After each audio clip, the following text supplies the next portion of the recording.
वडिलांच्या मृत्यूनंतर मालमत्तेची वाटणी कशी होते? पहिला हक्क कोणाचा असतो? कायदा काय सांगतो? कुटुंबात संपत्तीवरून वाद होण्याचे प्रमाण वाढत चालले आहे. विशेष म्हणजे जेव्हा पालक मृत्यूपत्र किंवा इच्छापत्र मागे ठेवत नाहीत, तेव्हा हे वाद आणखीनच वाढतात.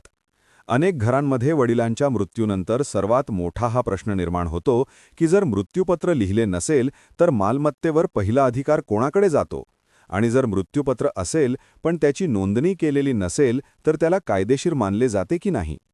मृत्यूपत्राविषयीच्या या कायदेशीर बाबींविषयी सविस्तर जाणून घेऊयात. मृत्यूपत्र म्हणजे काय? मृत्यूपत्र किंवा इच्छापत्र विल हा कायदेशीर दस्तावेज असून संबंधित व्यक्तीच्या मृत्यूनंतर तिची मालमत्ता कोणाला, कशी आणि किती प्रमाणात वितरित करावयाची याबाबत त्या व्यक्तीनेच साध्या कागदावर हस्तलिखित केलेला मजकूर. त्यासाठी वकिलाची गरज नसते. भारतीय वारसा हक्क कायदा 1925 यामधील कलम 2H या तरतुदीनुसार ते करता येते. या कायद्यात दिलेल्या व्याख्येनुसार मृत्यूपत्र म्हणजे संबंधित व्यक्तीच्या मृत्यूनंतर तिच्या सर्व प्रकारच्या मालमत्तेची विल्हेवाट कशी लावावी याबाबत कायदेशीर रीतीने घोषित केलेली इच्छा.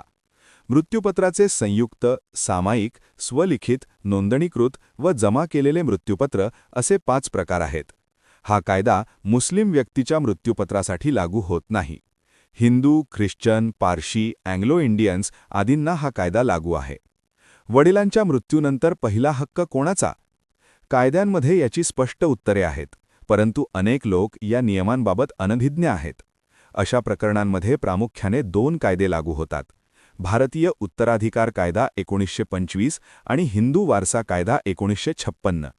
हे कायदे ठरवतात की मालमत्ता कायदेशीर वारसांकडे कशी हस्तांतरित केली जावी. वारसा हक्काच्या वादात एक मोठी चिंता ही असते की मालमत्तेच्या बाबतीत मुलींचे हक्क हिरावले जातात का?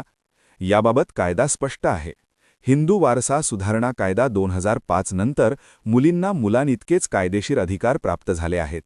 मग मालमत्तेचे वाटप मृत्यूपत्रानुसार असो किंवा त्याशिवाय, मुलींना वारसा हक्कापासून वंचित ठेवता येत नाही. जर वडिलांचा मृत्यूपत्र न तयार करता झाला तर त्याला इंटेस्टेट मृत्यू मानले जाते. अशा परिस्थितीत मालमत्ता सर्व वर्ग 1च्या कायदेशीर वारसांमध्ये समान प्रमाणात विभागली जाते. त्यामध्ये सामान्यतः मुले, मुली, आई हयात असल्यास आणि काही विशिष्ट परिस्थितींमध्ये इतर जवळच्या वारसांचा समावेश होतो. कायद्यानुसार हे वाटप समान असणे बंधनकारक आहे. याचा अर्थ कोणत्याही एका मुलाला प्राधान्य मिळत नाही. मृत्यूपत्र नोंदणीकृत नसल्यास काय? दुसरा महत्त्वाचा प्रश्न अनोंदणीकृत मृत्यूपत्राबाबत उपस्थित होतो. अनेक लोकांचा असा समज आहे की जोपर्यंत मृत्यूपत्राची नोंदणी होत नाही तोपर्यंत ते अवैध असते. मात्र भारतीय कायद्यानुसार मृत्यूपत्राची नोंदणी करणे अनिवार्य नाही. जर मृत्यूपत्र व्यवस्थित लिहिलेले असेल, त्यावर स्वाक्षरी असेल, साक्षीदार असतील आणि ते कोणत्याही दबाव किंवा फसवणुकीशिवाय तयार झाले असतील तर नोंदणी नसली तरीही ते कायदेशीररित्या वैध ठरू शकते. जर अशा मृत्यूपत्राची सत्यता सिद्ध झाली तर न्यायालये ते स्वीकारतात. कधीकधी मृत्यूपत्रात फक्त काही ठराविक मालमत्तेचाच उल्लेख असतो. त्यानुसार त्या कागदपत्रात ज्या मालमत्तेचा उल्लेख केला आहे केवळ त्याच मालमत्तेचे वाटप होते. तर उल्लेख नसलेल्या इतर मालमत्तेचे वाटप इंटेस्टेट वारसा नियमांनुसार सर्व वारसांमध्ये समान केले जाते.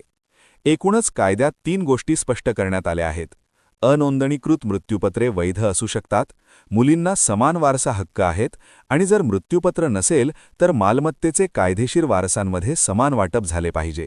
भविष्यातील वाद टाळण्यासाठी आणि मालमत्तेचे योग्य विभाजन होण्यासाठी तज्ज्ञ कायमच मृत्यूपत्र तयार करण्याचा सल्ला देतात.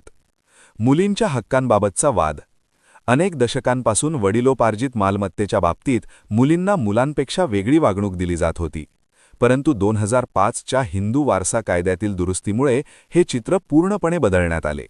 या कायद्याने मुलींना समान अधिकार दिले गेले.